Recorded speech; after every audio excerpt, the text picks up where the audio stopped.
Made it to the final week of NFL team previews. This is number 29 of 32. It's the Atlanta Falcons here on bet.nola.com, powered by the Dattitude Podcast. I am Jim Derry. We thank you for taking this ride with us. And we're about to fly our way to the end with the Dirty Birds, the Atlanta Falcons. New running back, Bijan Robinson. Is he going to make that much of a difference? A lot of other changes. The Falcons obviously are all in with this season, and we're going to make a determination on whether it makes a difference. They went 7-10 2 years in a row. What are they going to do this year? We're going to find out in about 20 seconds.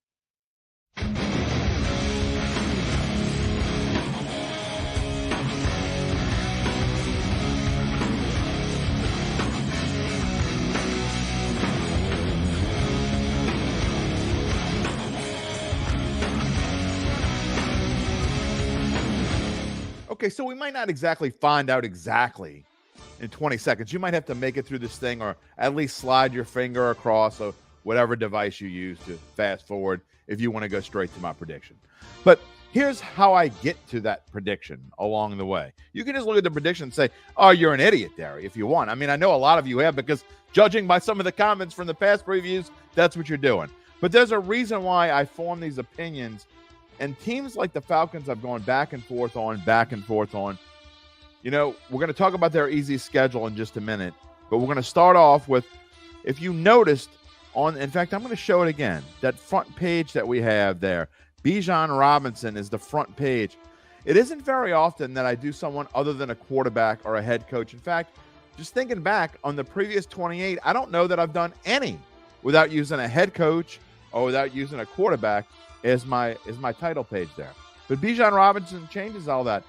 The thing that makes me wonder, though, I get that Cordell Patterson was getting up there in age.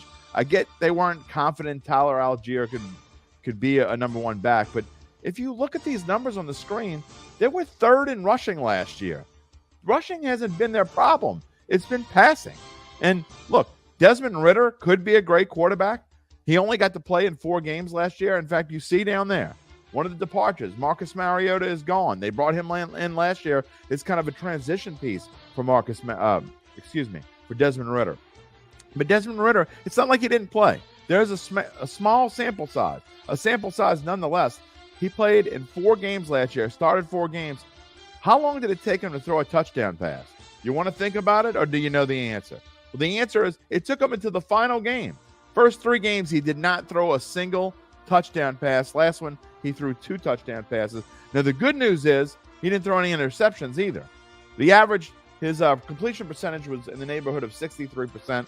Isn't going to cut it. Again, a small sample size. But this is a guy, you're now going into the season with all your hopes resting on this quarterback and Bijan Robinson on offense. Because, and we'll get to Bijan Robinson in just a minute, because when you talk about guys like Drake London, whom you also drafted in the first round of last year's draft, and who had a great season, who looks like he's going to be what the Falcons thought he would be, that's great.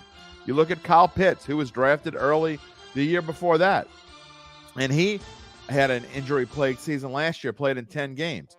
Also, when he's going to be on, if he can play all 17 games, he's great. He's a tough tight end to stop. Defenses work their way around Kyle Pitts. But what makes anyone think that when it comes to the passing game, they're not going to do the same thing again? Because what is behind Drake London and Kyle Pitts?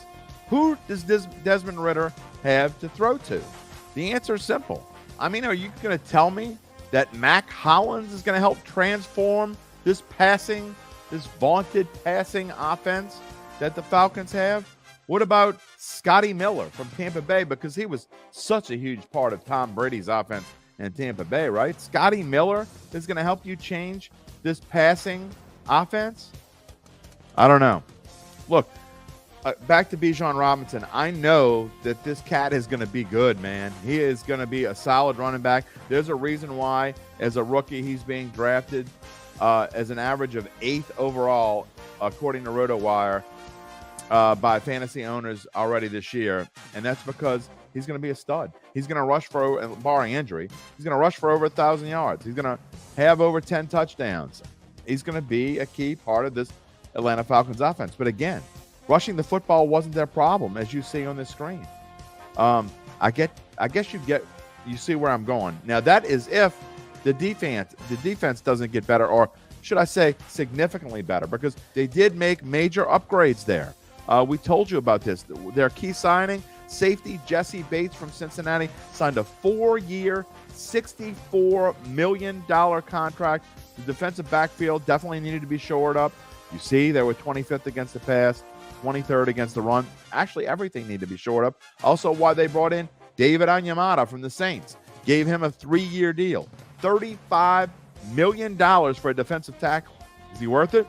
We're going to find out very early. Also from the Saints, brought in linebacker Caden Ellis, signed him to a 3-year, $21.5 million contract. We shall see. Before we get to the prediction, we got to talk about this schedule, because that's absolutely one thing the Falcons have going in their favor.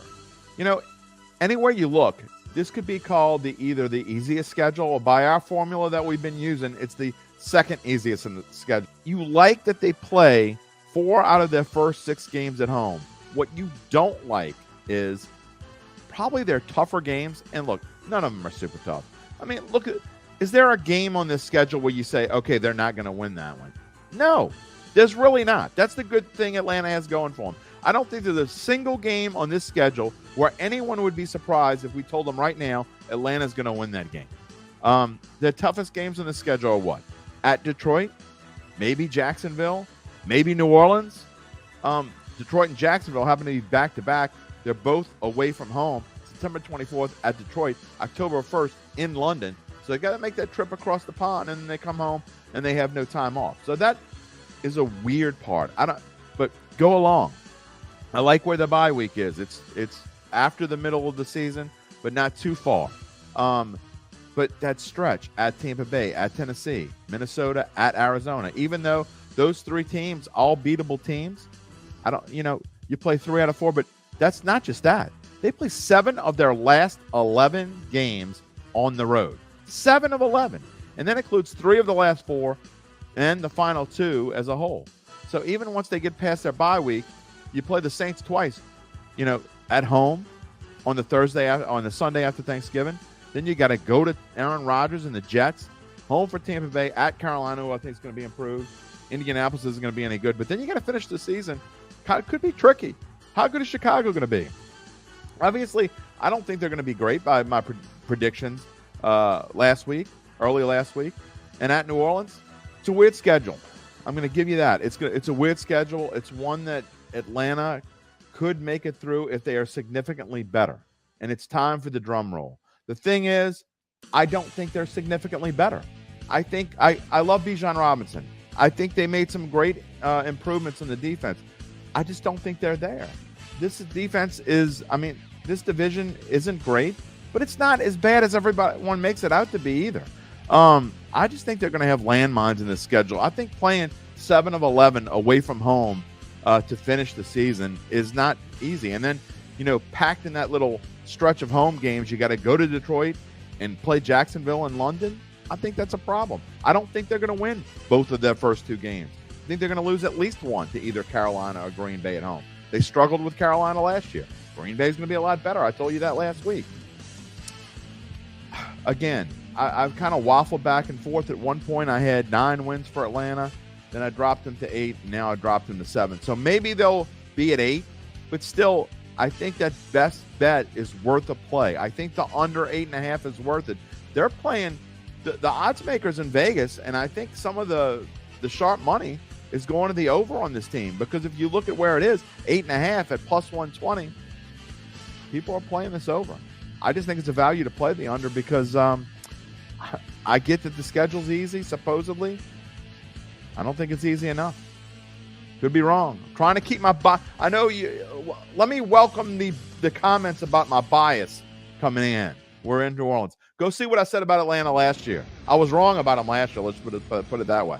I thought they were going to win. They didn't. Tomorrow we're going to talk about the Tampa Bay Bucks. I have swapped the 2. I've swapped Tampa Bay and Carolina, just a heads up. Tomorrow, Tampa Bay, and on Thursday we'll get to Carolina before we wrap it up with the Saints. We'll see you tomorrow.